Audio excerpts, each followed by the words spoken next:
Like, papayag ba tayo dito? Ito yung representante natin ng DepEd. Number one, may problema sa comprehension level mga kababayan.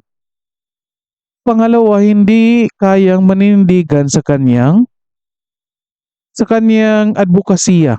Kung ito totoo talagang advocacy niya itong education, kaya nga inilagay siya diyan. At ito tinatakpan ang mga kabulastugang ginagawa ng Appropriations Committee at ng BICAM, mga kababayan. Ito, takot din. Takot din.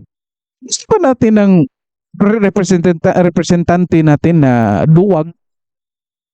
Gusto nyo ba maglagay ng duwag na kung congressman dyan sa Senado? Sa Kongreso or House of Representatives. Okay, magandang araw po sa inyong lahat at welcome po ulit dito sa ating Youth ng Tabunon PH mga kababayan. At nandito na naman po tayo para sa ating panibagong reaction video. At ito mga kababayan, nandito po tayo. Pag-usapan natin ulit itong patungkol sa education budget natin. Pero ito ngayon, tignan natin itong balita na ito from ANC News ito. Well, mahalaga ito kasi nga in-interview dito yung chairman ng committee doon sa Congress, committee ng education. Okay? So, Representative Roman Romulo. So, siya yung chairman ng Committee on Education. So, ano bang role ng being chairman ng Committee on Education? So, basically, ang role niyan, sila yung responsable sa, well, number one, sa budget. At the same time, sila yung nagsisiguro na dapat yung budget ay magamit doon talaga sa pag-i-improve na kailangan i-improve patungkol sa education natin, education sector. At the same time, well, again, ang main role, lalo na doon sa crafting ng budget, sila yung gumagawa, sila yung nag-i-endorso. At eto mga kaibigan, binabalita dito, tingnan natin ano yung detalye. Kasi nakapapanglulumo po mga kababayan. Ang sakit pakinggan na isipin nyo, chairman ng education committee dyan sa Congress, walang kakayahan or natatakot, well, correct me if I'm wrong, but isipin nyo, parang natatakot magsalita patungkol dito sa nangyayari sa education budget natin mga kababayan. Okay? So ito pakinggan natin and then bigyan natin ng comment mga kababayan. Bigyan natin ng comment ito. Okay? So by the way, bago natin umpisahan itong balita na ito, paki-share ng video na ito and paki-like na rin. And then, well, request ko lang sana po sa inyo mga kababayan na kahit pa-subscribe na rin po sa channel natin para bilang suporta mga kababayan. Okay? So sige, ito po, umpisahan na po natin. And going back to our earlier story on the planned petition before the Supreme Court questioning the allocation for the education sector, joining us now, the chairman of the House Committee on Basic Education and Culture, Representative Roman Romulo. Congressman Romulo, good afternoon to you. Thanks for joining us today. Welcome to the program and Happy New Year. Happy New Year, Carmina, and to all your listeners, watchers, again, Happy New Year there. All right, so Happy New Year, Happy New Budget. Question is, does the budget for the education sector really reflect the needs of the sector? First of all, your reaction to that, Congressman, are you confident that this is the budget that the education sector needs? First of all, Carmina, for the education sector, especially for... Mga kaibigan, ang simpleng tanong mga kaibigan na yes or no lang mga kaibigan. So, well, bago ka mag-explain ng iyong opinion, At least naman lang, sinagot mo muna yung tanong yes or no. Kampante ka ba or hindi? Hindi, then ito. Kampante, then ito. Wala na, ito, papatuloy natin mga kababayan. Where we are now in terms of quality Kasi ito sila, well, I think hindi naman ito kasali si Roman Romulo doon sa mga Quadcom hearing kasi nga nasa education yung concern niya. Yung committee sa Committee on Education. So basically hindi yan nakasali doon sa hearing ng Committee on Youth Government and Accountability and Quad Committee. So hindi natin mabiblame na dapat sumagot ka rin ng yes or no. Well, but anyway, since nasa Congress ito, alam niya kung anong mga ginagawa ng mga kasamahan niya diyan sa Quadcom at sa Committee on Youth Government. Doon sa mga resource person na iniimbitahan nila. O tinatanong lang ng yes or no, at kapag hindi sinasagot, ayan ka, contempt ka. O sir, remind lang kita, yan yung mga ginagawa ng mga kasama mo dyan sa Kongreso, na kapag hindi nyo sinagot yung yes or no na tanong, contempt ka. Ano ito sir? Simpleng tanong, yes or no lang, hindi nyo sinagot. O baka masampulan ka dyan sir, baka makontempt ka. Ito, papatuloy natin. education. Of course, there will always be a need for more budget. But as we ask for more budget, Carmina, what is also important is we take a look on the absorptive capacity of the Department of Education.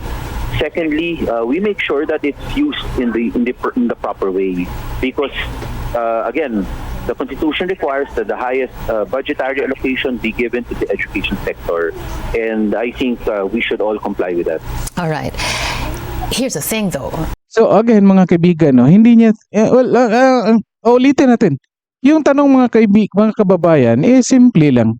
Kampante kasi nga, ang daming ng concern patungkol dito sa budget ng education.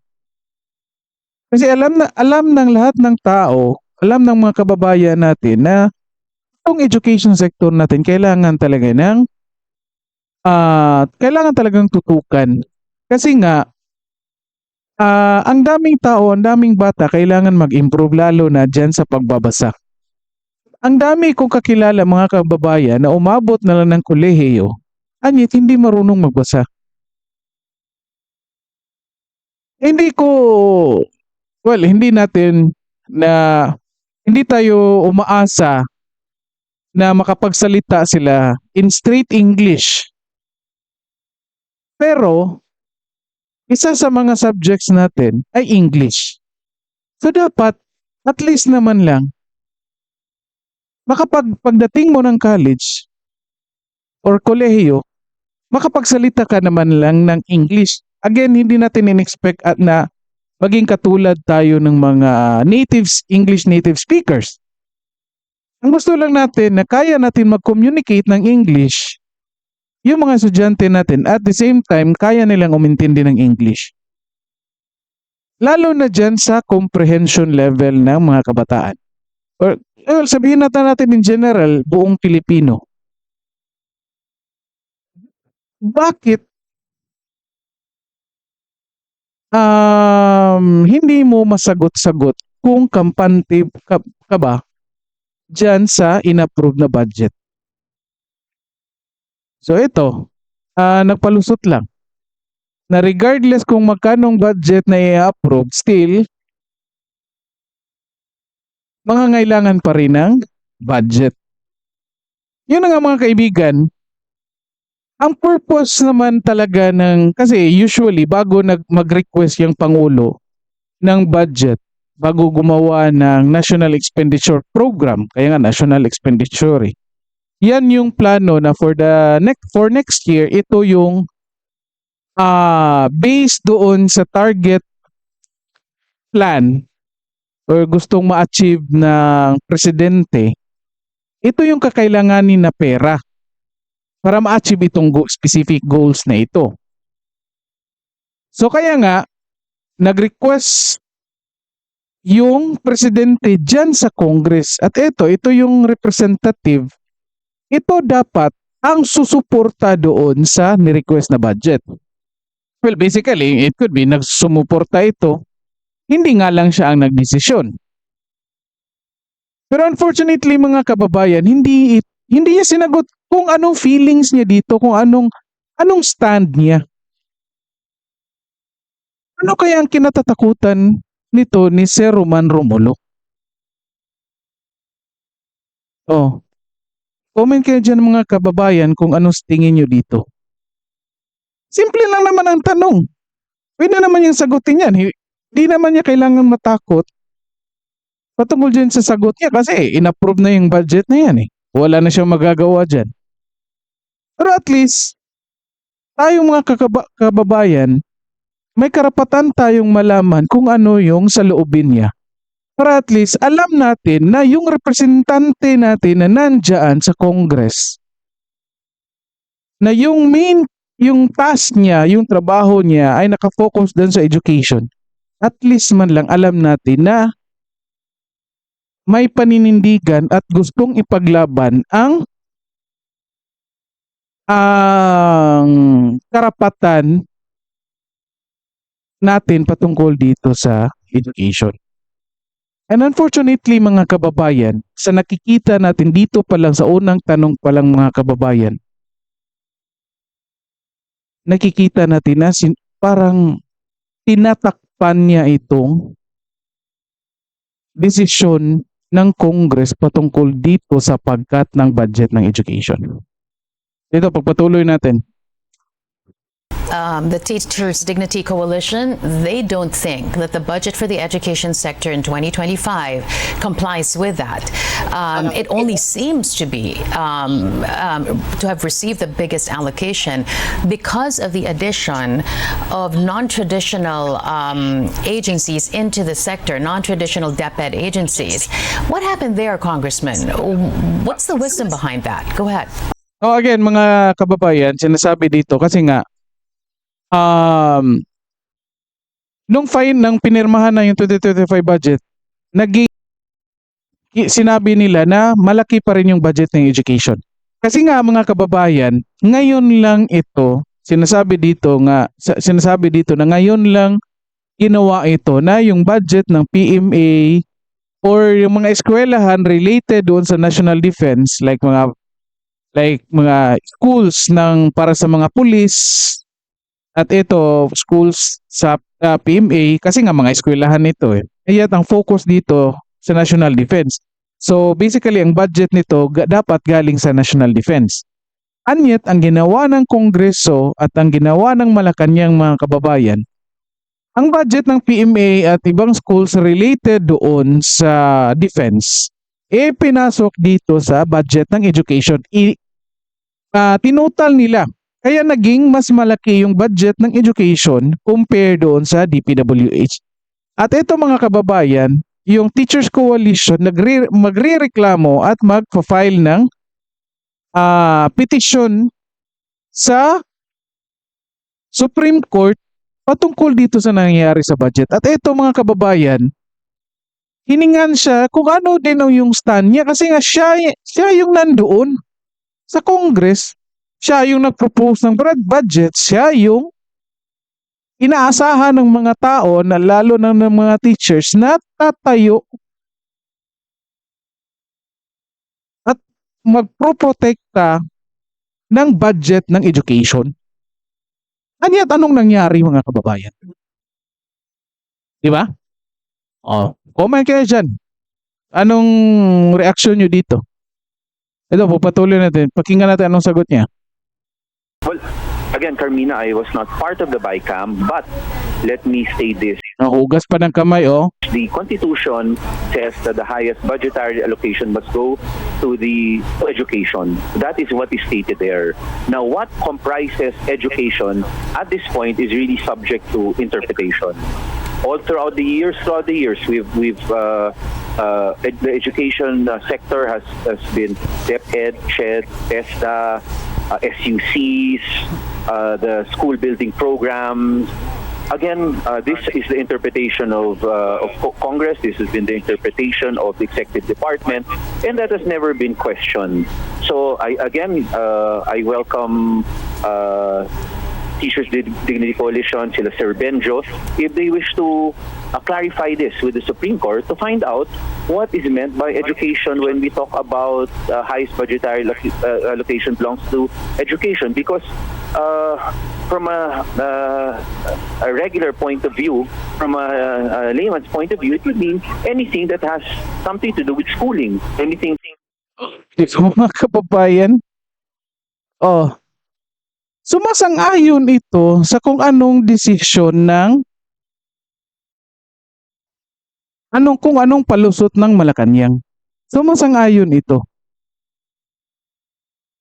Kasi nga, yung initial na interpretation ng Constitution, mga kababayan, ang part lang ng education sector ay 4. DepEd, CHED, state universities and colleges, and TESDA, mga kababayan. And I think meron pa yung mga school buildings. I think, well anyway. Kasi yun lang sila. Again, hindi kasali yung mga schools related sa defense. Yan yung nakasanayan na mga kababayan. Kasi yan yung initial na interpretation dyan sa Constitution natin. At ngayon, anong ginawa? Kasi nga, lumobo yung budget ng DPWH. At ito, hindi dinilay nga yung pirmahan ng 2025 budget. Anong ginawa? Akala natin, pinag-aralan itong budget na ito, ay yung budget for 2025. Pinag-aralan ng Malacanang. Hindi pala, mga kababayan. Hinahanapan lang pala ng palusot yung mga ginagawa ng Congress or ng bicameral committee, mga kababayan. At ito, isa ito sa mga palusot na ginagawa or na ginawa nila, mga kababayan. And unfortunately, again ito pangalawang tanong na, mga kababayan, at yet nakikita na natin dito na itong representative natin for education, mga kababayan, sumasang-ayon sa ginagawang kagaguhan nila dyan sa budget sa education. Nilapastangan nila yung budget sa education, and yet itong representante natin, itong si Roman Romulo, sumasang-ayon lang, mga kababayan. Well, para sa kanya, okay lang. Okay lang. O yan yung sinasabi Ito nga, nagpalusot siya. Kung ikaw, congressman, meron kang paninindigan patungkol dyan sa kung anong advocacies mo, at ito sinasabi dito na ang mga advocacies nito ni Roman Romulo ay for education. At kung talagang concern mo yung education, mga kababayan, at least man lang makikita at mafe-feel namin na magsalita ka at manindigan ka sa kung anong pinapaniwalaan mo na mas makabubuti sa taong bayan. Ngunit ito, ang daming tao na nakikita na ang budget for education ngayon ay nilapastangan, and yet itong representante natin, okay lang sa kanya, mga kababayan. Okay lang. At ito, sinusuportahan pa nga. Ginagamit pa nga rin niya nga na rason or palusot yung palusot na ginawa ng Malacanang.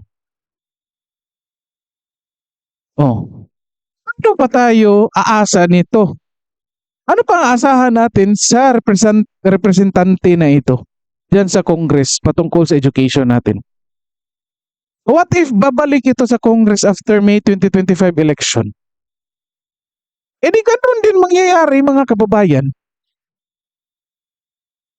Again, ito halatang hindi marunong maindigan kung anong sa tingin niya ang tama. Dito sumasang-ayon lang. So, papatuloy natin. That has to do with education. But again, that is subject to the final interpretation of the Supreme Court. But here's the thing, though. You ito. said a while ago you were not part of the BICAM. When you were working on the budget on your committee level, These agencies weren't included, correct? Well, the way the budget works in the Ito na naman. Yes or no lang yung tanong. Hindi pa rin sinasagot. Yes or no lang. Sagot mga kababayan. Halatang merong pinagtatakpan. the House of Representatives is that the budget is really taken care of by the Committee on Appropriations. They have their own subcommittee on that particular, each particular department. And that is the way. But as a member of the House, I participated, I questioned, I asked. And of course, I wanted always to ensure that whatever we had given to our teachers, that was provided for. Diba ang layo na nasagot mga kaibigan, ang tanong lang, simpleng tanong lang. Kung nung nag-craft sila ng budget, nasa isip ba nila na yung mga isinali na ngayon yung mga eskwelahan na related doon sa defense? Anyet ang layo na ng sagot mga kababayan, di ba? Akalain nyo. Again ha, nakapanglulumo ito mga kababayan. Again, kailangan ng education sector natin na ma-improve talaga. Kailangan ng mga kabataan ngayon, o let's say lahat ng Pilipino, kailangan natin ng magandang education. And kasunod niyan, ang kibat niyan, kailangan natin ng malaking budget. At yan yung sinasabi ng Constitution. Anyet itong representante natin na ang concern ay ito chairman ng Education, Committee on Education, no? Kahit siya mismo parang nangangailangan ng improvement ng comprehension. Kasi simpleng tanong yes or no lang katulad ng mga ginagawa nila dyan sa Quadcom at sa Committee on Good Government na hearing, yes or no question lang, hindi sinasagot. Iba ang binibigay na sagot. Ang layo na ng sagot, mga kababayan. No, anong maasahan natin dito? Itong representante natin. Oh, kung sino man, hindi ko to kilala si Roman Romulo, ano? Kung sino man anong distrito man ito, kung makikita, kung nanood kayo ng video nito at kilala nyo ito, paki-comment nyo dyan kung anong district ito. Para manawagan tayo sa mga tao dyan na ito kilalanin nyo muna yung mga representante nyo. Kasi, again, kung mananalo ito ulit, babalik ito dyan sa Congress at the same function, the same role pa rin ang ibibigay. Chairman on Education. And yet, hindi marunong manindigan patungkol dito sa issue ng education natin. At the same time, parang ito rin ang nangangailangan ng comprehension improvement, mga kababayan. Simpleng yes or no lang na tanong, hindi kayang sagutin. Nako, nakapanlulumo ito mga kababayan. Binabalita sa atin, binabalita sa ibang bansa na tayo Pilipinas, isa sa mahina doon sa comprehension level. At ito, ebidensya. Naging congressman pa, representative pa, chairman pa ng Committee on Education. Ako, ang sakit sa tinga nito mga kababayan. Ito papatuloy in the GAA. But again, that is the way it works. Budget in Congress is entirely with the Committee on Appropriations and they have their own subcommittees. Right. Okay lang sir. Yun na nga, nangyari na. Oh, sabihin na natin, initially, nung una, fight ka patungkol din sa budget ng education. Nagpapasalamat kami sa iyo dyan. Okay na. Hindi mo na control yan kung anong desisyon ng Appropriations Committee. Again, tanggap na namin yan. Pero, tinatanong ka ngayon kung anong stand mo. Anong paninindigan mo patungkol dito sa ginagawa ng Appropriations Committee patungkol dyan sa budget ng education? And yet, it's so disappointing yung mga sagot mo, sir. Nadi-disappoint kami sa mga sagot mo. So disappointing. Ikaw yung inaasahan ng mga taong bayan patungkol dito sa education. Yet, ito, kinakampihan mo pa, pinagtatakpan mo pa ang pagnilapastangan nila dyan sa budget ng education natin. But were you there? Were you present? Oh, ayan, buti inulit. Being the chairman of the House Committee on Basic Education and Culture, you were, correct? I participated, and of course, my questions really were, in fact, I always would ask the secretary, and in this case, Secretary Sunny. I made sure that what I was telling him was that there are many challenges facing the education sector. Not everything can be resolved and should be resolved at the same time because there are priorities. But the important thing is eye on the ball, keep focused, ensure that we address one thing, and that is quality education. Pero no need mo na yan isabi dyan kay sekretary. Alam ng sekretary, alam ng lahat ng guro yan. Ng empleyado na nasa education yan na kailangan kahit nga wala sa education sector, kahit yung mga ordinaryong Pilipino, alam na kailangan ng improvement ng education. Kasi nga karamihan sa atin galing public school. Ako personally, galing elementary ko, public school eh. Oh, well, matagal na yon compared ngayon. So, ang dami nang nagbago compared nung ng elementary ako at the same time elementary ngayon. Ang dami na rin nagbago nung nag-high school ako at ng high school ngayon. Well, meron nga improvement but still hindi pa yan sapat. Kulang, ang dami pang kulang na i-improve. Kaya nga alam ng lahat ng tao na kahit hindi mo i-remind sila na focus on the quality education. Yan yung target nila. Kaya nga nag-request ng budget. Nag-identify nga sila ng specific amount for 2025 budget para yan yung gamitin para at least yung goal for 2025 i-ma-achieve. Paano yan? Inaalipusta yan nila pastangan. Let's say, hindi ka kasali dyan o nilapastangan ng Appropriations Committee or ng BICAM.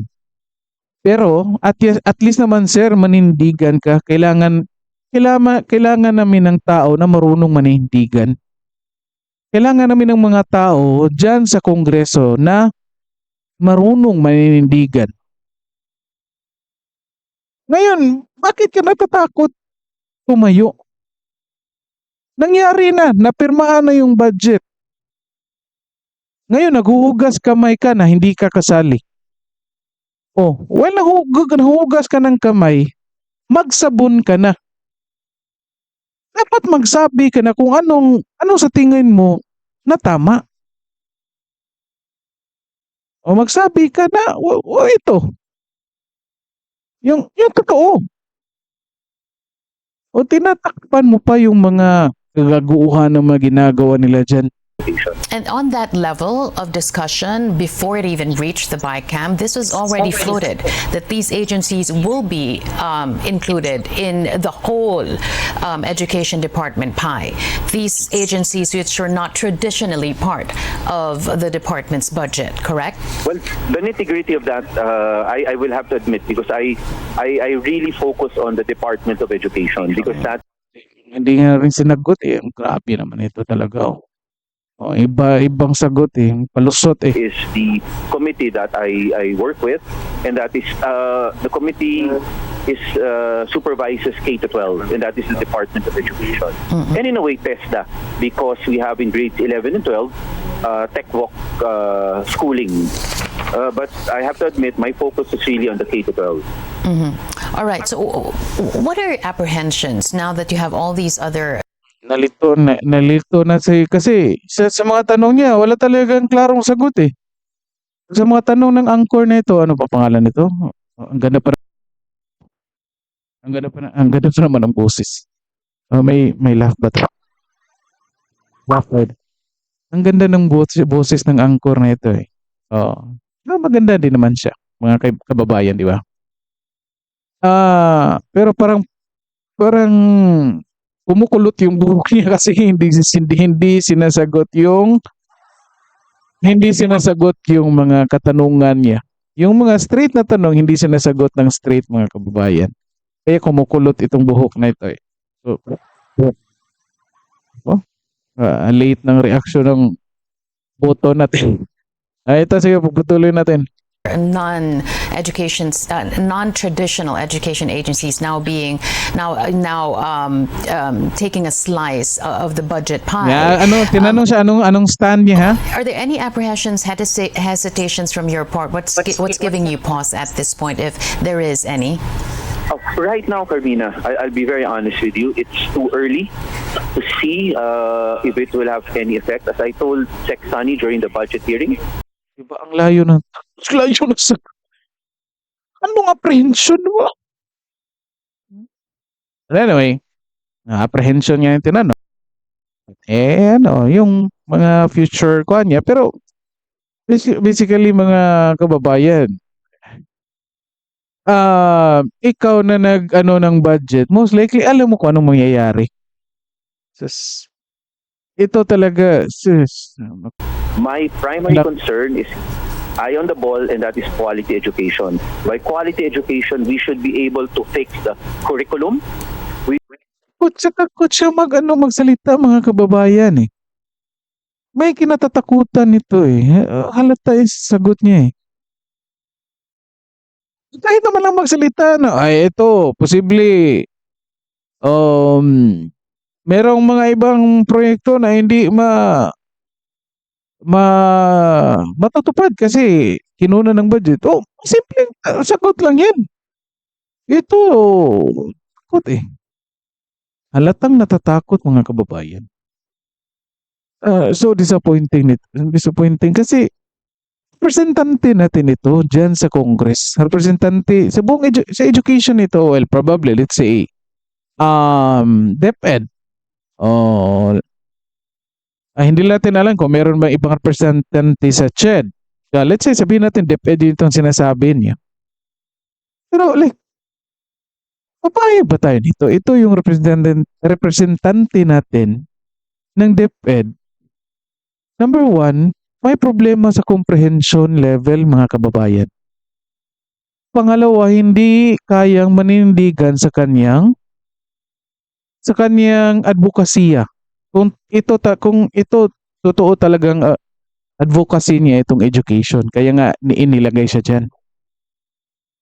At ito tinatakpan ang mga kabulastugang ginagawa ng Appropriations Committee at ng BICAM, mga kababayan. Ito, takot din. Gusto pa natin ng representante natin na duwag. Gusto nyo ba maglagay ng duwag na congressman dyan sa Senado? Sa Kongreso or House of Representatives? Kung pag-isipan nyo ito, kung saan, anong distrito ito, pag-isipan nyo ito, mga kababayan. We should ensure that our teachers get the proper training, and based on the budget that I saw, that has been provided for. Now, it is now in the implementation of this of the budget for particularly the quality of education and the teacher education that I will be taking a look at, and I will provide oversight. Now, the question is, before we let you go, Congressman, we have talked about this many times over, and even in the years before this. Parang napapagod na siya itong angkor eh. Wala talaga siya makuha ang klaro na sagot galing dito eh. Parang naiirita na itong angkor na kung kumukulot na yung buhok eh. Kumukulot na, naiirita na ito eh. Ito. We've always said that there is a crisis in education. Yan na nga. And the way to really conquer that crisis and be victorious in the end is if you have a working budget that sort of brings you closer to the goal of solving that crisis. So as you look at it now, do you think that this budget actually brings us closer to that goal? Well, as I said, Carmina, quality education. Grabe mga kababayan, yes or no lang yun, ha? Yes or no lang mga kababayan yung tanong. Hindi naman siya mag-explain, hindi naman ito yung quad committee hearing at ng committee hearing ng Committee on Good Government and Accountability na yes or no lang talaga, hindi ka pwede ma-explain. Ito mga kababayan, yes or no yung tanong, hindi naman siya mag-explain. Bakit hindi niya sinasagot? Grabe ito. Nakapanlulumo ito mga kababayan. Oh, papayag ba tayo nitong ganitong klase representante natin? Sus. There are many challenges, but the primary challenge would really be with respect to the curriculum and with respect to teacher education. And with respect to that, I saw that there was a budget for that. And that should respond, and that should be the answer to at least leveling up our quality of education. It is a matter of implementation. Because Nandun na sila sa implementation. Nandun na siya sa implementation mga kababayan. Nandun na siya. Sus, nako. Anong ibig sabihin yan? Oh, kung ano mangyayari by 2025 mga kababayan, kung ano mangyayari sa education natin. Oh, sinong sisisihin? Ito yung secretary. It has something to do with implementation. So, inuunahan na niya dito, kinokondisyon na niya yung mga kaisipan natin na whatever happens to 2025 education or education in the year 2025, kung anong mangyayari dyan?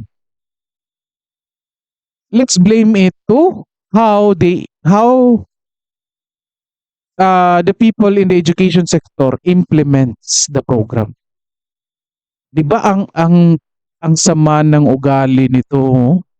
Grabe ito. Ang tindi. Gusto niyo ng ganito? Kinokondisyon niya. Oh, kapag mag-i-improve yung education, kapag maganda yung feedback, maganda yung studies, maganda yung outcomes, sabihin nila, dahil yan sa implementation regardless of the budget. Kung pangit yung outcome ng 2025, still sasabihin nila, problema yan sa implementation. Mag-imbestiga tayo. Hindi nila tinitignan dyan na mahihirapan itong education sector natin na abutin yung goal for 2025 kasi nag-cut sila ng budget dyan. Nilapastangan nila yan. At ito yung representante natin dyan sa Kongreso, sa representante para sa education. Ayan, tinatakpan yung mga kablastugan na ginagawa nila dyan. So mga kaibigan, comment kayo dyan. Ako, sira ulo ko nito ng tao na ito. Grabe. Ito, dito na lang po muna tayo mga kabayan. Walang klarong sagot ito. Paki-share ng video na to para at least malaman ng mga tao, makilala ito ng mga tao, at ma-identify kung anong district ito para ma-aware yung mga tao na nabilong sa distrito niya at ma-check at ma-evaluate ito ng mabuti kung pababalikin ba ito sa Congress or hindi na. Tingnan nyo. Sige, again, dito na po muna tayo. Paki-share and like ng video natin, and then pakisuyo lang. Makisuyo na rin ako mga kababayan. Pasensya na kayo sa Tagalog ko. Cebuano kasi ako. Iba yung tono, iba yung diction ko. So again, makisuyo po ako mga kababayan. Paki-subscribe na rin sa channel natin. Okay, so maraming salamat sa lahat at magandang araw po sa inyo.